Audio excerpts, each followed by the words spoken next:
Welcome, everyone, to Class 4 of Lawfare's hacking course. I'm Scott Shapiro, joined with Sean O'Brien, and we are going to bring you the fun and magic of the world of hacking.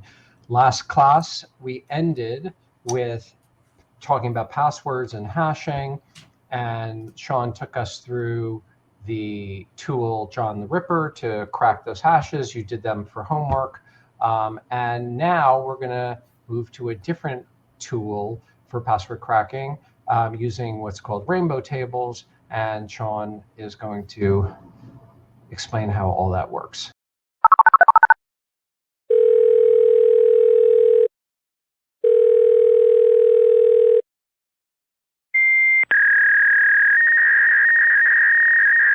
Cool. So last week we did what's called a dictionary attack, and hopefully we explained to you through action, actually showing you why it's important not to store passwords, just in plain text in a database, but also why it's important to have complex passwords and strong hashes, right? Hopefully nobody's storing stuff online without encryption these days, but of course it happens. Anyway, I'm going to show you something that's one step past both brute forcing, traditional brute forcing, and dictionary attacks. It sort of adds on to those things and sort of expands on it, makes it a much more powerful tool. It's something called rainbow tables. All right. Now, this is my Kali machine I'm going to demonstrate on, but first, look at this beautiful diagram. I don't know what it means. You don't know what it means. That's fine. I tried to find a really good diagram for rainbow tables. It's hard to find something that really encapsulates the concept. But the idea is, the same way that a rainbow has sort of like multiple striated colors, right? You're going through and you're trying multiple attempts at reducing a mathematical algorithm for a hash and then like overlaying that on top of another hash. Sounds complex, it is, but it's actually really easy with hacker tools to, actually utilize it. The way that I think about it is that it's a time versus memory trade-off, right? Just like with dictionary attacks, if you have, a list of known weak passwords, it makes brute forcing so much more powerful. So it doesn't take you like centuries to brute force. You can just look up stuff in a dictionary and match it up against passwords and get part of the password and then maybe crack the other piece of it, right? Rainbow tables are doing this in a much more powerful way where they actually have a list of hashes. And those hashes usually do correlate to like passwords from a data breach or some other password dump. And what happens is asynchronously, the computer is constantly like trying to match up hash on top of a list of known hashes. And I'll explain that in a bit. But the analogy that helps me understand this, and it's not a perfect analogy, so no biologists or, MCB people, please don't attack me. But the analogy I've heard that's really good is the Human Genome Project. If you're familiar with that project, in the late 90s, the idea was they were sequencing the human genome. And there were multiple ways you could go about that. You could do a direct sequence, right? But you also could do like a shotgun approach where you're looking at sequences of proteins that you already know that you're able to sequence. And then you're sort of matching it against other parts of that chain, that long chain of DNA, right? There's something very similar sort of happens here where you're taking like a shotgun approach against the data using as much processing power as you possibly can. Okay, so why does this matter? Why is this interesting? Well, it's a technique that's used frequently against weak algorithms, weak hashes. So you've got a database. Let's say it came from a Windows machine. It came from an interface like this screenshot here. This is something called LAN Manager. This is basically the way that Windows was storing user account passwords and other credential information like, username, maybe their home directory and things like that. It was stored with this tool and variants of it from the days of the late 80s, basically, and then really took off in Windows NT and into XP which was based on that operating system. And then a few of the operating systems in the early 2000s also had this weakness. This version of hashing that this tool used and variants of it in Windows was very weak. There's a number of reasons for that. Partially, it's just like the shortness of the sequence for the hash. It's 14 characters, relatively short. But there were other reasons as well. When it was designed, they were worried about, viruses on floppies and things like that. So they didn't have really this in mind. So there's a number of leaks, not really leaks, I guess breaches of information, password dump files that correlate, and here's one of them from GitHub. This should look somewhat chaotic to you, but you can see usernames here in this column, and then you have hash information, right? So this is a password dump from a Windows system that has, known hashes from a LAN manager file. And this is very useful if you have one of these from a Windows machine, from some sort of network administrator, maybe even, or some, even older systems. We know you're still running industrial control systems, point of sale systems, et cetera, screens in malls. If you can get that information from one of these old systems, it's very, very easy to crack. But it requires a trade-off. Now, what do I mean by that? That's that time versus memory trade-off, right? We're going to use a tool called Ophcrack. And you should just watch me do this now because you're not going to be able to do it following along, because you would have to download these huge files for these rainbow tables. The rainbow tables are actually really, really large binary files, okay? But Ophcrack takes those rainbow tables, which is like a big database of hashes, and then it takes the password dump, which also has hashes in it, and it basically does that matching process I was telling you about. Now, what you would have to do first is go out to this site, and I'll make sure all this stuff is in the Git repo with the homework. You would go to Ophcrack at SourceForge here. You go out to tables, and then which I'm already here, and then you download one of these tables. See, this is gigabytes, right? Gigabytes of files. But if you scroll down, you'll see there's even like terabyte size dumps, okay? So we're talking about pretty large rainbow tables here that can be used, that would take a long time to churn if you really wanted to crack information and you were a serious hacker, you would. Okay, so I downloaded some already. I'm going to use the tool in Kali. The tool is already installed in Kali. If you go to the upper left-hand corner here and look, you can go into your menu and just look at where this is. You click the dragon. You go down to number 5, password attacks. You go over to Ophcrack or Ophcrack. I don't know how it's pronounced. And you open it. And look, a graphical environment. I'm not putting you in the command line just yet. And so it's kind of a miracle of sorts. But it's very nice to have this for this kind of thing because it's a really useful environment for doing this sort of cracking. You'll see up here there's a book. I click on it. It says tables. And it's got a list of known rainbow tables that Ophcrack has on their website. So these correlate to that list I just showed you on the web. None of them are installed. If you click install, nothing's going to happen except a window popping up. It's not going to automatically install for you. That's because it's not going to just grab a terabyte or gigabytes for you.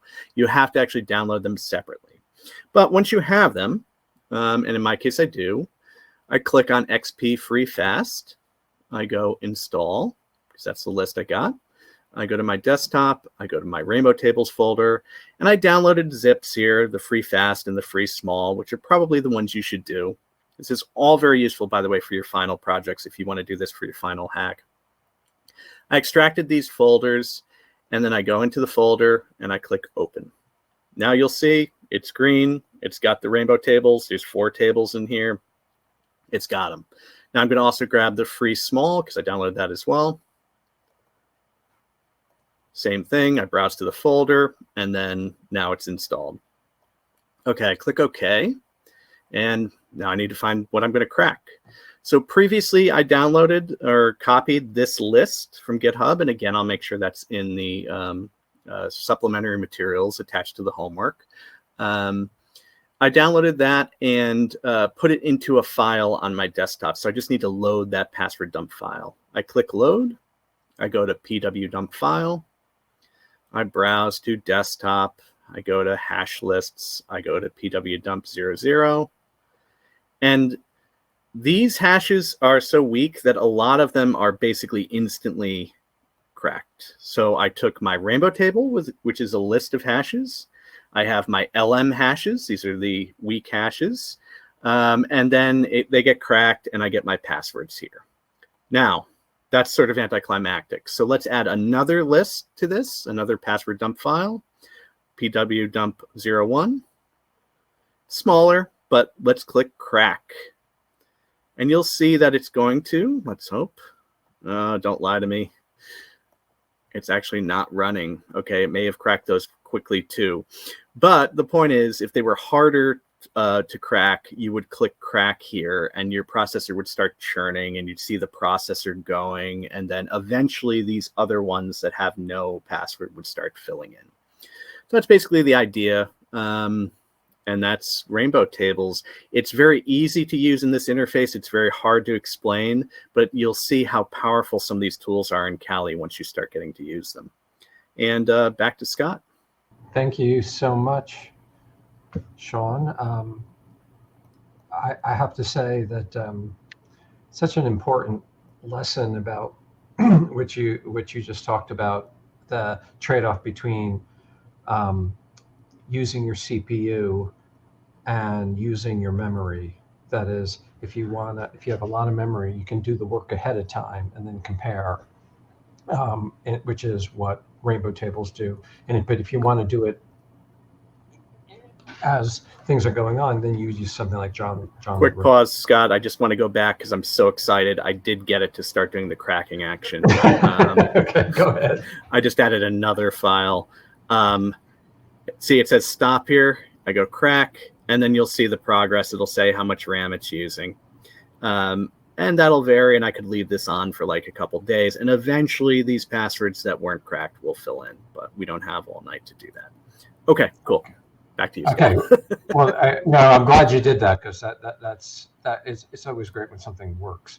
Okay, so let's talk about where we are in the course. So the course really is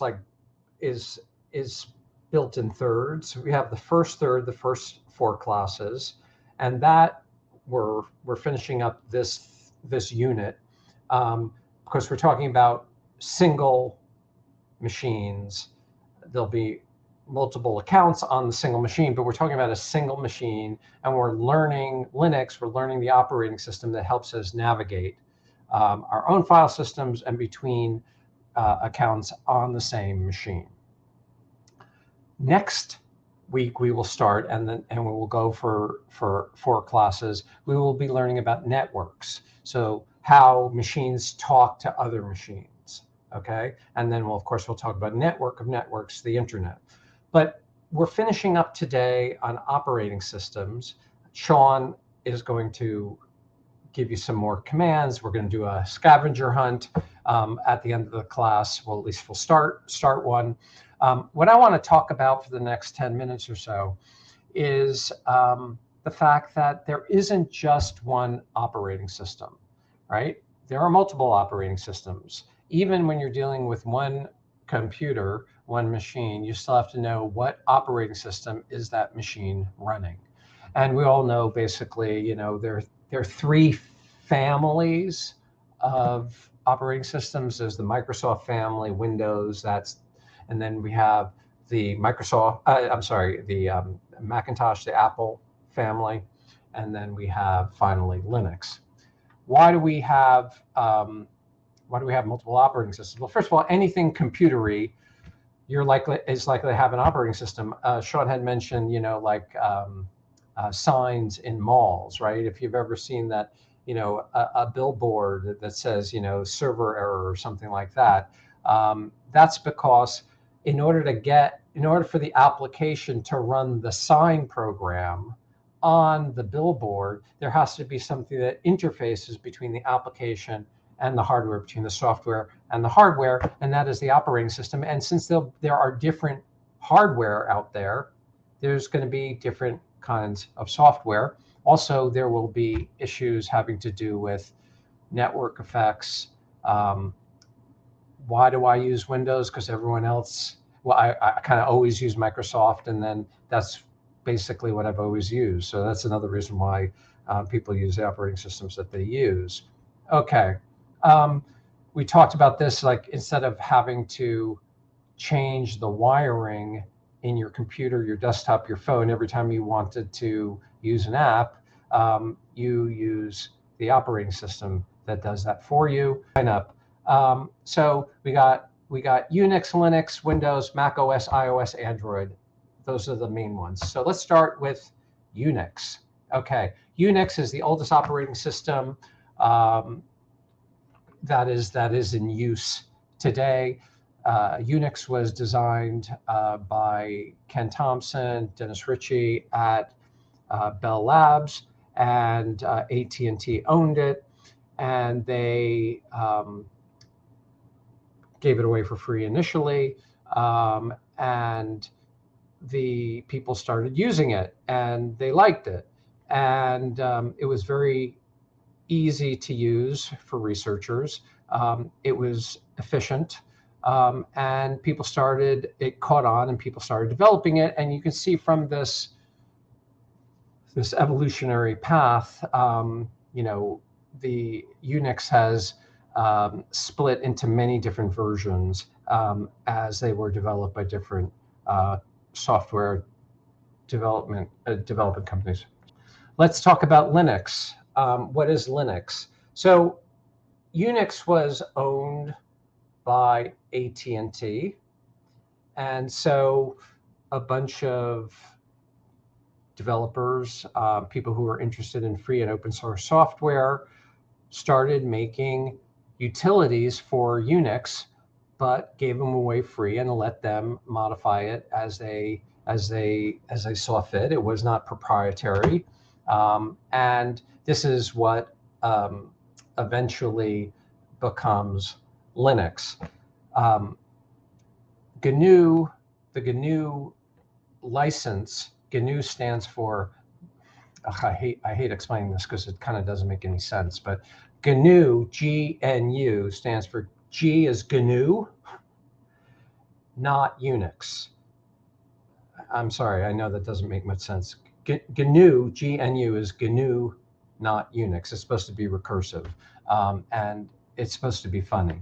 And so when the GNU people started creating all these utilities for Unix, they still needed a kernel for the kind of to tie everything together.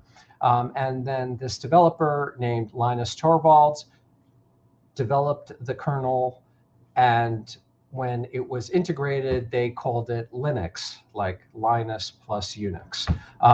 It was Unix rewritten essentially for IP purposes. Okay, it has a different code base, but same basic functionality.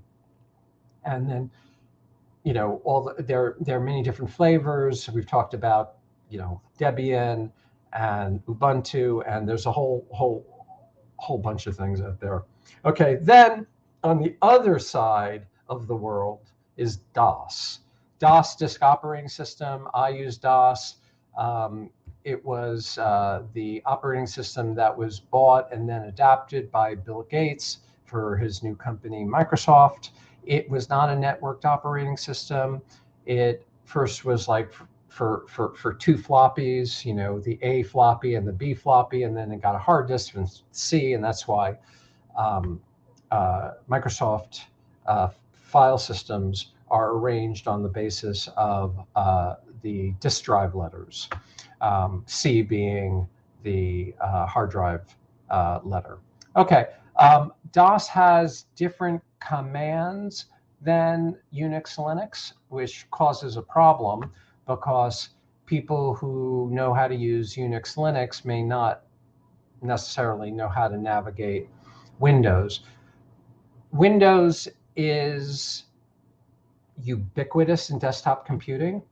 90% of all the desktops in the world run Windows, and they do because for path-dependent reasons, because people had been using them, but also because Windows has this really great tool called Active Directory and the domain system. And what Active Directory does is it allows an administrator to control centrally lots of machines in domains. If you went on to more advanced hacking stuff, you would learn about how Windows works, and you learn about exploiting Active Directory and all that stuff. We're not going to be doing that. Okay. Now, basically everything that has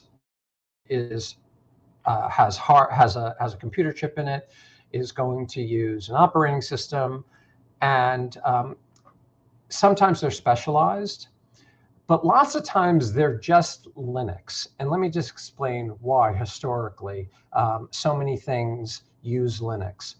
When Linus Torvalds wrote the Linux kernel and it got integrated into the GNU suite of free and open source software, this was right about the time that the web came online. And people started using Linux and GNU software for the web because it was free and they could modify it the way they wanted to. And so that's why, so many web servers run Apache, which is the Linux server software. The fact that Linux came online roughly at the same time as the web kind of explains why there's so much Linux out there.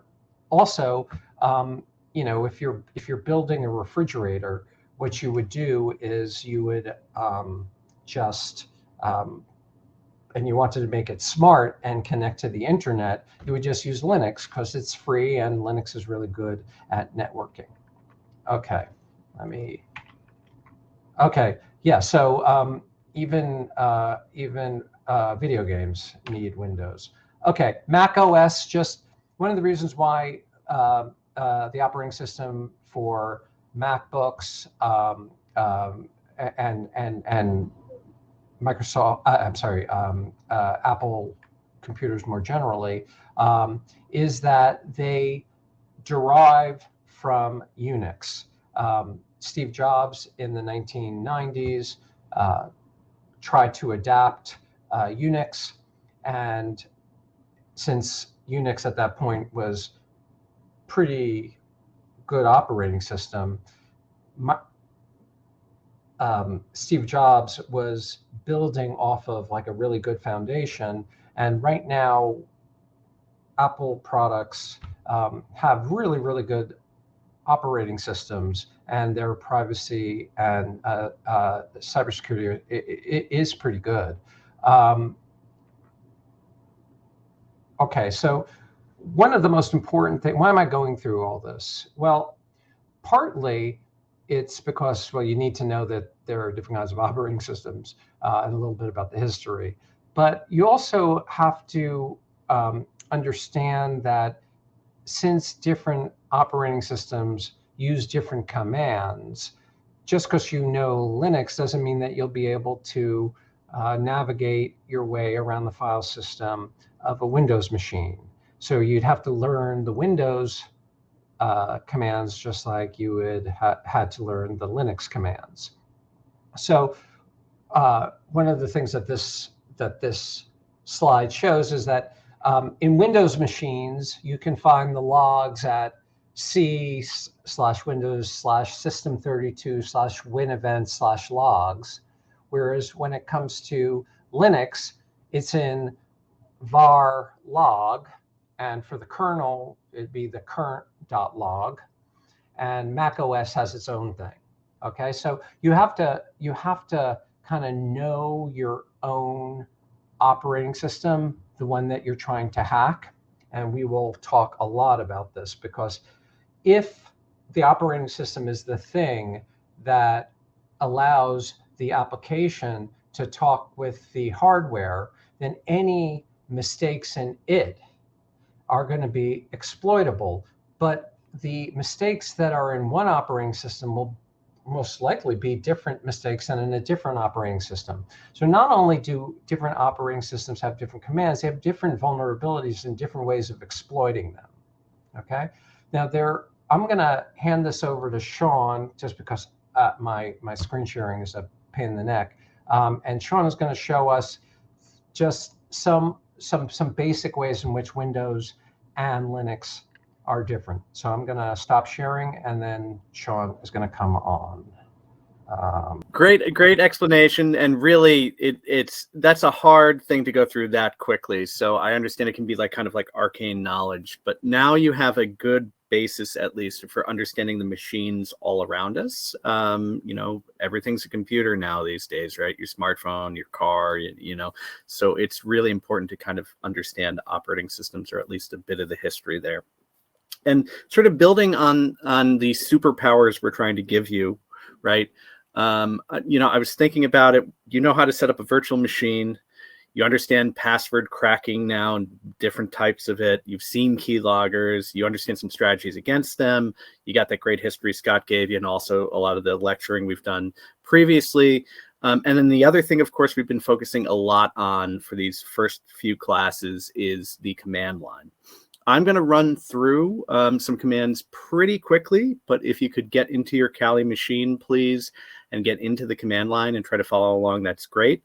Otherwise, I will also make sure this is in the Git repo so you can follow along at your leisure later. But these commands are really sort of like things that will make your life a lot easier and also help you understand the command line a little better. And then when you do the scavenger hunt, which we're getting to, this will all be useful information. It all relates back to it. Okay, so I'm going to get into my Kali first. Okay, and I'm in my command line here. Let me get rid of my browser. Okay, so we've shown you a lot of file management and sort of like, you know, navigating the operating system and like copying things, removing things, and creating users and all of that. And that's huge, important stuff, right? But it's also important to know how to get output from a command into a file, from a file into another command. One of the really powerful things about this command line interface is that you can string commands together, and the inputs and the outputs from those commands can go back and forth between these different commands. So it becomes like a really sort of expressive and creative environment, believe it or not. So I'm going to show you a few of these things. The first thing I want to say is you can echo, and this command should be familiar to you if you've used DOS, and we're going to use DOS in a few minutes as well. You can echo any output. Like if I say echo hello world, we're familiar with that, right? And that will just print hello world into my terminal. Print, meaning putting the output in the screen in front of me. Most of the commands we run, that's what happens. It's going to show you output in your terminal. But I can also take that output, that echo hello world, so echo space, and I put in quotes, hello space world, quote. You can also take that output and you can put it into a file called hello world.txt if you want to call it that, okay? You don't have to give it an extension.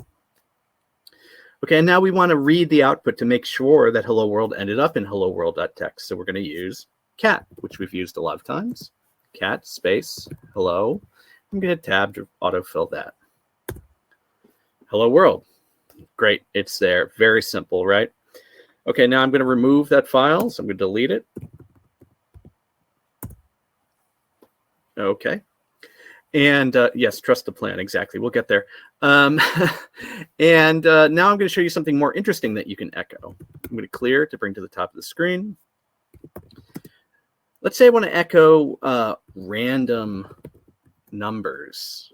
Okay, now this is something that's generated by your system, and there's a lot of really powerful information that can be generated by your system, such as random strings, random numbers, all that useful stuff that is used to do things like generate passwords, like, you know, generate tokens and stuff.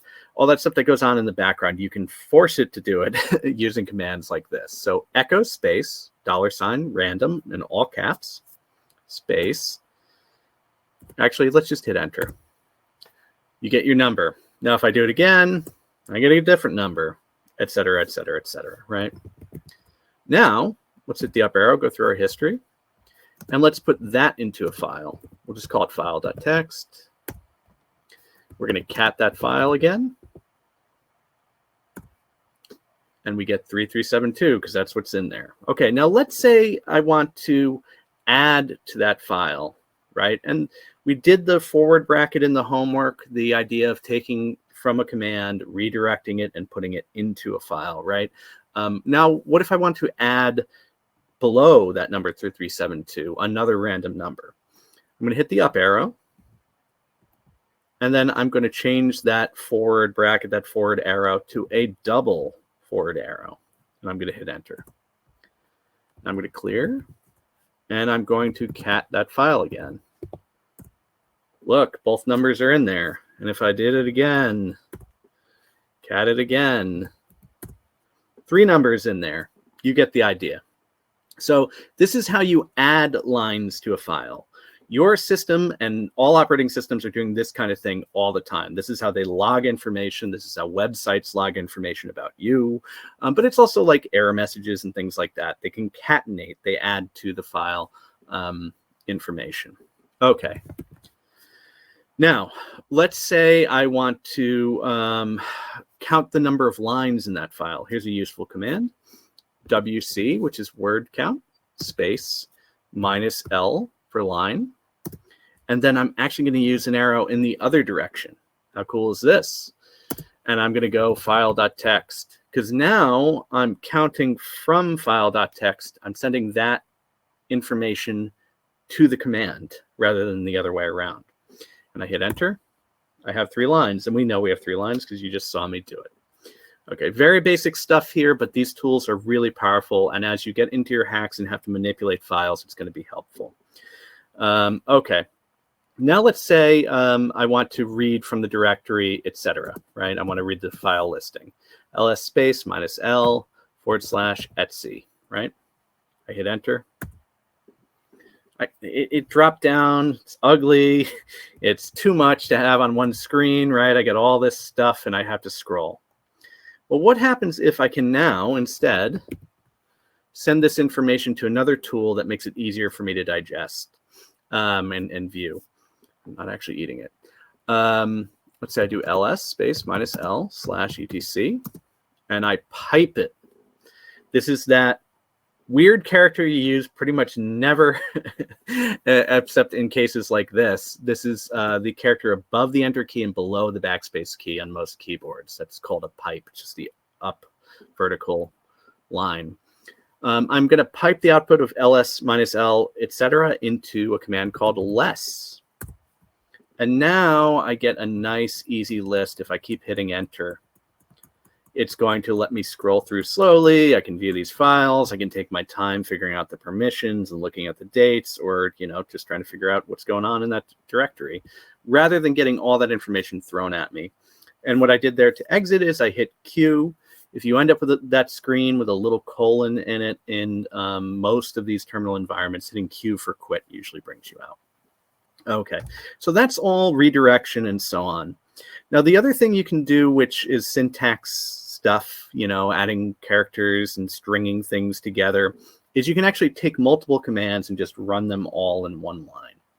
And the way that you do that is, let's say I want to create a file called file.txt. So I use touch, which creates that blank file, space file.txt, right? And then I go and, so space, ampersand, ampersand, space. Then I want to also copy that file, cp, space, file.txt. And I'm just going to make a copy called file2.txt. Okay, I hit enter. Now if I do an ls, you'll see I have a file.txt and I have a copy of it called file2.txt. This kind of thing allows you to string information together, and you can do something called scripting, which we're not going to do here. But if you're going to get into the command line and seriously like spend a lot of time with it, you'll come across what people call bash scripting, which is sort of taking these commands, putting them together, and doing this sort of thing. Okay. Now, I want to make sure you can search for information inside of files, like read text files. And I want to also make sure that you can find files on the system from the command line. And that's going to be very important for the scavenger hunt, because you're going to be in a command line only environment. You're not going to be able to click around and browse folders. Okay. So the first command I'm going to introduce you to there is something called grep. I'm going to use sudo, and we go grep. Grep is used as a verb by a lot of hackers because it's used so often to search for information in files. Space -i, and then I'm going to look for error in my error log. Okay, and if I am throwing a lot at you. If this is too much too quickly, you can just watch at this point, but just understand that I'm searching with the thing called grep. I'm searching for the string error, ERR, and I'm searching my logs in /var/logs/messages, and then I add the asterisk for the wildcard. It's everything called messages. I hit enter. I have to put my sudo password in, and you'll see all kinds of error messages that my system has, as well as the word interrupt here, because I only did ERR, right? You'll see error getting whatever. This is how people, sort of search through logs. System administrators figure out if there's something wrong on the system. All right. Now I'm going to show you find and locate. We're not going to do much more with grep. There's some interesting stuff I'll make sure is in the homework. Find will let me find a file name or a string name, or potentially, the files owned by a specific user, let's say, but we'll just do a name. So we'll do find space dot space dash name, and then I'm looking for word list star. I hit enter. Nothing here. Let's try desktop hash lists, and I'm going to do it again. It should come up with something, but there's nothing called word list in those. The point is you can look for files with that name. Okay. I also could look for in my desktop folder. I could look for files that are owned by the user, Kelly. So find ~/desktop -user space Kelly. Enter. That gives us good output. These are all the files, which obviously are all of them owned by the user named Callie. You understand the point. And the last thing I want to show you here is a command called locate. This is like the typical search you see in most operating systems. It creates a database of all the files in the system. So the first command you have to run is update DB, and then you hit enter. Won't let me do it because I need, guess, sudo. Now it'll work. So that's quickly scanned my disk and just created this database. Now I need to locate files called word list, let's say. Hit enter. It gives me all the files named word list. That last one is probably the most important tool you'll need when you get into a strange system. If you want to look for password, you'll find a bunch of password files if they're called that. Okay, back to you, Scott. I want to make sure we can do the scavenger hunt. So this is the command prompt. But let me show you how I got here. Why did that launch automatically? It shouldn't have been up. This is a Windows-like environment that I'm running in VirtualBox. And in Windows, if you go into a start menu, especially on the older versions of Windows or like the Windows Server, and you go to run and you type in cmd.exe, you get this environment. It's a command line. It looks like something called DOS. Technically, it isn't. It's a subset of the DOS commands. But if you did computing or use computers in the 80s and 90s, you're probably familiar with this sort of thing. The important part about this and the way in which it relates back to the stuff Scott was talking about and all these commands we're showing you is that there are equivalents, and I'll make sure I post in the GitHub repo. There's equivalents to these commands in Unix. Windows uses slightly different stuff. So let's say, for example, I were to type ls here and hit enter. Bad command or file name, it's not there. But I can do dir, and I'll get a directory listing. Okay. Their version of ls ls-l is dir/p. Gives you a prettier directory listing. Their version of clear, to clear the screen, is cls. Okay, so very similar kind of environment. Then I can do, for example, I can do type space, and I can do win.ini, and that'll read the file win.ini. What command is that like? It's just like cat, but it's not cat. Okay. And then what else here? The most important thing, which we will definitely need, and for your hacks, it's really important, is a command called ipconfig. On Linux systems, on your Kali Linux, it's going to be ifconfig for interface config, but here it's ipconfig.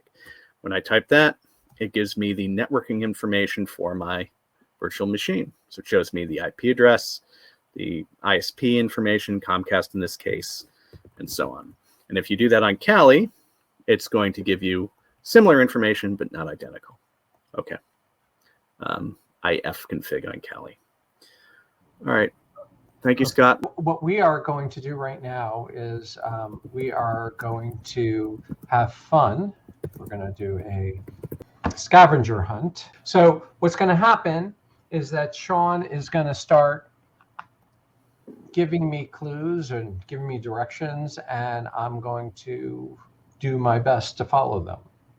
Okay, and just so you all know, just follow along, watch this. You don't have to enter these commands. We're going to give you access to or credentials for real servers out on the internet to do exactly what Scott's going to do in the homework, and then we'll give you also steps to go beyond that for a little bit of competition. Okay, the first thing you need to do, Scott, is you need to connect to the remote machine that you're going to grab information from. Okay, so we have, this is something we'll talk a lot about next class, but let's just, for our purposes, we're going to enter SSH, and actually I have this in here already, because when you SSH, secure shell, that is essentially dialing in to this machine. Sunny is the account name. That's might be a chicken, maybe. Maybe on the internet, nobody knows you're a chicken. Okay. And the IP address 93.95.226.195. And I am going to enter it, and I have to put in the password. Now, Sean did give me the password before the class. I'm going to enter it, and of course it's secure, so it's like a pain in the ass to type in. Okay. So we are in Sunny's account on the VPS something machine. Do we want to say where it is? Yeah, no, it's fine. It's in Iceland. Sure. It's in Iceland. Okay. So, okay. So now I know this is like really confusing, but this screen right now, though I'm in New Haven, this screen is representing what is happening in the server in Iceland. Okay. So that's the first thing I was supposed to do. Okay. So now you need to create a user account, a new user.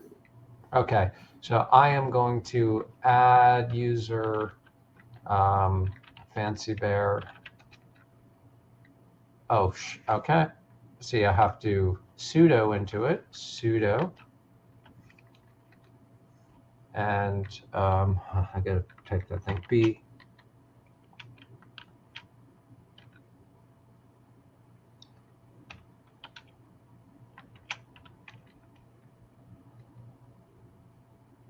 Oh, Sean, next time, can you, it's like there's like, I don't know. I should have made it simpler, but you know what? I was just thinking forward, future-proofing for the class, because we are going to share these things around.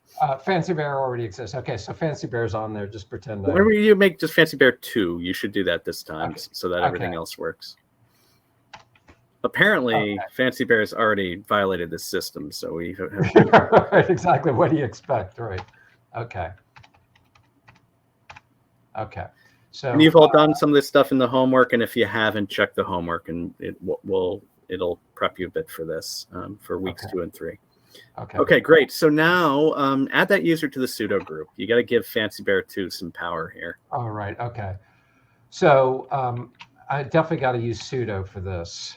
Okay, and then we're going to user mod, which is we did that, right? User mod. We're modifying the user, and I want to give everyone. I want full privileges to the group of sudo for Fancy Bear 2.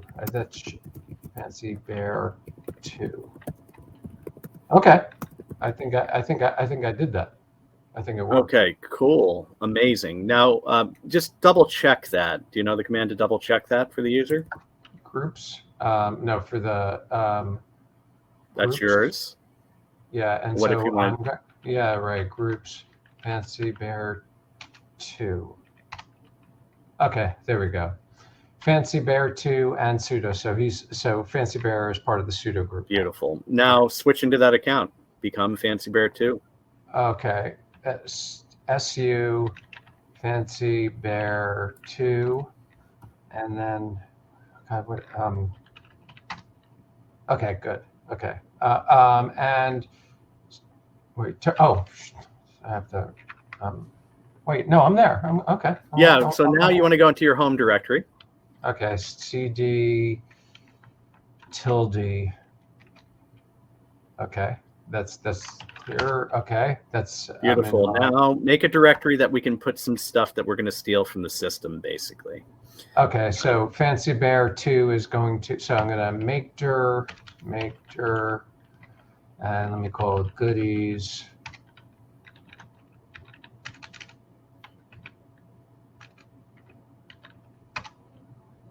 Okay. Beautiful. Now Great. go into that directory. Okay, so CD goodies. Okay. Now we're going to read some Nothing operating system information, some information about the host here, and we're going to save that. We're going to redirect it to a text file. Okay, so we're going to do this redirecting that you showed us. So that's right. I want the usernames, right? So I'm going to cat etc password, and I'm going to direct it to, let me call it userinfo.txt. And let me cat userinfo. Okay, great. I can also do less, and that'll give me, and then we can see on the bottom Fancy Bear and Fancy Bear 2. Great, fantastic. Nice. Now we probably also want the password hashes, right? Oh, okay, right, the password hashes. Okay, so password hashes are in shadow, but you're not today, Callie, not today. I'm going to put in sudo. Okay, password tour. Okay, let me just see if that's. Oh wait, no, I'm an idiot. Okay, I got to do this again. Let me just quickly. You accidentally overwrote that file. Yeah, lesson for everybody. Yeah, I overwrote it. So this would be user user hashes. Okay, and now cat user hashes. Okay, so we see over here, right here, this is Fancy Bear 2's name, and this right over here is the hash. Okay, great. We got all that other information. Any other users on this, like the original Fancy Bear, is in trouble, right? Right. Okay. Now let's get a few more things off the system just very quickly. What about the list of running processes? Okay, so running processes, there were several ones we did. We did PS, right? So it's only running two things. Then there's top. That also gives me a little bit more fine grained thing, but it's pretty ugly. I'm going to use PS tree, which gives me like a little kind of nice tree thing. It's not ugly, and I'm going to pipe that, redirect it into a text file. So operating system info.txt, and then we go cat OS info. Okay, so that's the so now the operating system. I'm sorry, the process information. I'm an idiot. That's okay. No, you're not. It's just this is different stuff in different files. It's fine. What am I there? Okay. I just Okay. I keep on overwriting my files. There we go. Okay. Scott is a hacker with a little more time than the average hacker today. That's okay. We all make mistakes, and that's the point. Beautiful. So let's just leave it there. Basically, this is what the scavenger hunt is going to be all about. We did about half of it for you. Now, the second half is going to be getting that useful information that's in that goodies folder, in this case, off of one of these machines. Yeah. Thank you all. We're going to say goodbye. Bye-bye. Thank you, everyone. And we will see you next week.